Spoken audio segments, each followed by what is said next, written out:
Hi everybody, welcome to this week's Time to Thrive. This week we're talking about something that you probably don't hear a lot about when we talk about our industry and work. And I'm going to start it with a quote, and that quote is, "Your work is love made visible." And that's a Tony Robbins quote, and the reason that I share that with you is I think sometimes when we talk about this industry or about this profession, we always talk about the things that we want to have and the experiences we want to create and all of those things, but we forget about the things that really matter most, and that's contribution. And I wanted to share a story with you, and as you guys know, this week in Las Vegas is Sunday night, October the 1st, that unfortunately something not so great happened in our city where over 59 people lost their lives and over 500 people are injured. And it takes me back to remember when we were in Hawaii, 2001, and that was obviously September 11th when 9/11 happened. And every year for 17 years I used to organize a day at this program, Life Mastery, called Project Contribution. It was actually my very first project working with Tony. And my job was to go and arrange events for people to go to and help out in the community. Well, that was my first job when I was in my early 20s, and I'm like, what am I supposed to do? They go, yeah, call people on different islands. And what they did was they sent everybody, they had learned what they called NLP skills. And that was years ago. They learned these NLP skills, and then they gave them a quarter, an apple, and a map, and then these people had to find their way back. Well, this particular year, they were changing the program and not doing these NLP skills, and people were still given their quarter, their apple, and their map, and they had to get their way back, but they wanted to add this contribution piece. And I called all these organizations, and I'm like, I don't understand, why aren't you guys responding to this? And it turned out the year before people were using their NLP skills to kind of stay at homeless shelters and get on Air Force bases, and so they weren't really open to us doing these contribution projects. Well, when I explained what we were doing, they're like, okay, let's do it. So I arranged all these contribution projects in Maui, in everywhere, on Oahu. And so people would go and they would clean beds, they would pull weeds, they would do whatever needed to be done. Well, so like I said, I've been doing this for lots of years before that started in 1990 that I started organizing those events. Well, the last year that we were going to be teaching Life Mastery, that Tony was going to be teaching Life Mastery, was September 2001. And now when people would do this, they had a choice. They could either go and contribute, or they could take the day off. And about 50% of the people would actually go work on some of the projects. Well, this one year, September 2001, I felt like this crazy pull. In August, I'm like, man, I feel like I need to organize more projects. I don't know why, but I feel like I need to organize more projects. And I did. And then I got nervous. I'm like, oh my gosh, what if people don't show up? I'm like, no, it just feels like I need to do this. So I had these nice little, remember, this is before the internet really was around. And so I organized these little folders and where to go, how many people were needed, before all these awesome apps that you can do now. And so all the trainers would come to me. This was September the 8th. And this one friend of mine, his name was Robert Caro, he was from New York, and back then we were organized by cities or countries that you lived. So Robert Caro was from the New York team, and he goes, Loren, what would you suggest that we go to, which project? I said, oh my gosh, I would totally go do Arc of Hilo. It's amazing. You get to, help make lays with the retarded citizens there. It's amazing. You'll love it. And he's like, oh, sounds like a great project. I go, it's awesome, and they're fun, so it'll be a great experience. So then everybody was coming, grabbing their projects. I'm like, okay, good. I've got all these projects arranged. Well, Robert comes back to me the next day. He goes, what? He goes, you didn't tell me this was in Hilo. I go, it says Arc of Hilo, Robert. And he goes, but I'm not going to make my people go and contribute their time and rent buses and do everything just to go give back. I go, you know what? You chose the project. You guys are going to you're going to the Arc of Hilo. Got really upset with me. Well, while we were there, let me just go back a bit, and I apologize, I'm a little scattered today. But 2 years before the 2000, I gave birth to my son Quinn.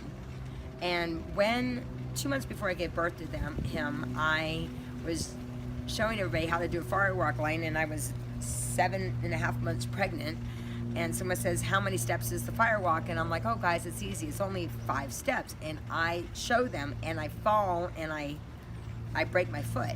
So I'd gone to the emergency room in one of the triage units, and I could hear this girl in the other area, and she goes, oh my gosh, oh my gosh, oh my gosh, my heart, it feels like I'm gonna jump out, it's gonna jump out of my chest.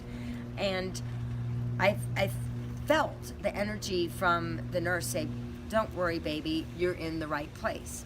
So anyway, for some crazy reason, I had shared that in a little crew meeting that Tony was at, and I told him the story, and Tony called me into his suite the minute that we got the news about 9/11. He goes, I don't know why you told me that story, Loren.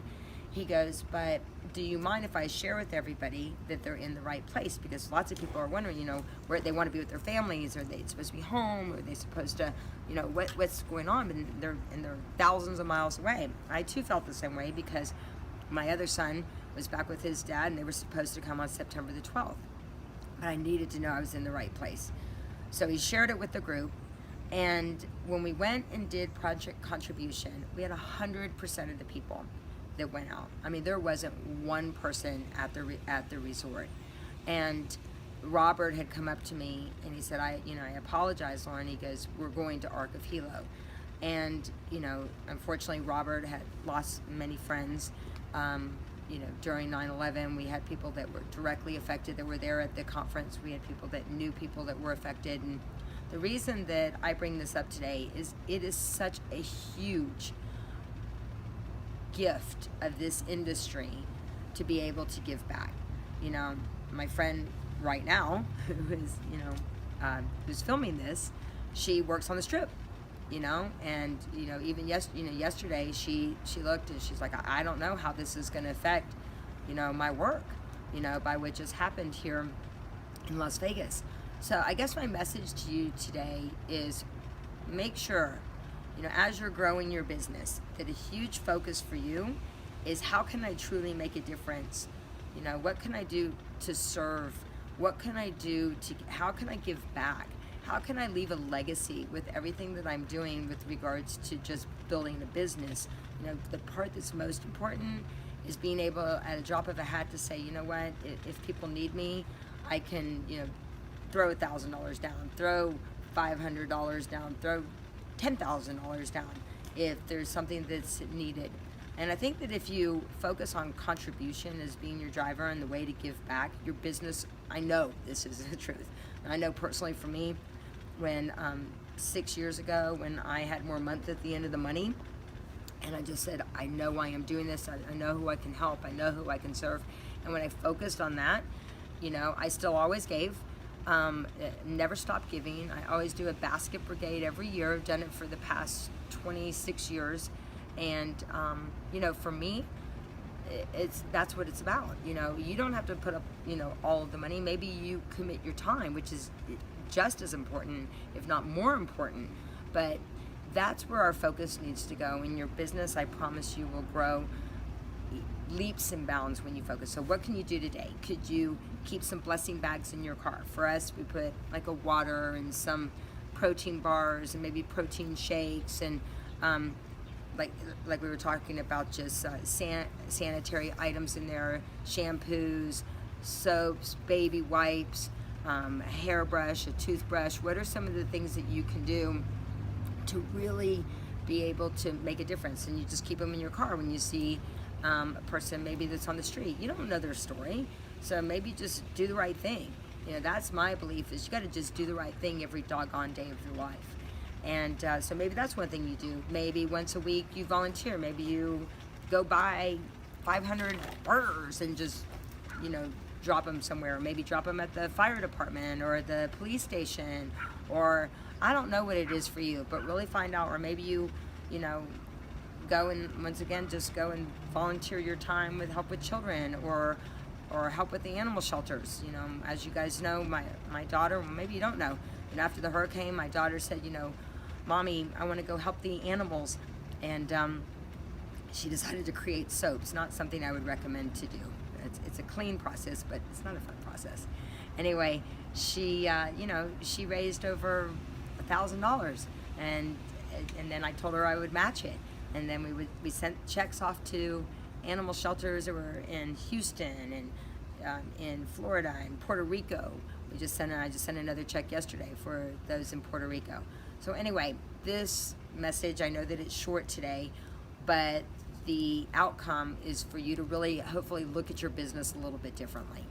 And today maybe give it a bigger why of how you want to give back, how you want to leave a legacy, you know, what you're going to commit to doing maybe as an individual every week to give back in your community, and then maybe what you're going to commit to do with your team to give back. Is there something that you guys get together and do as a team, or that if you have an international team that everybody commits to doing as an international team?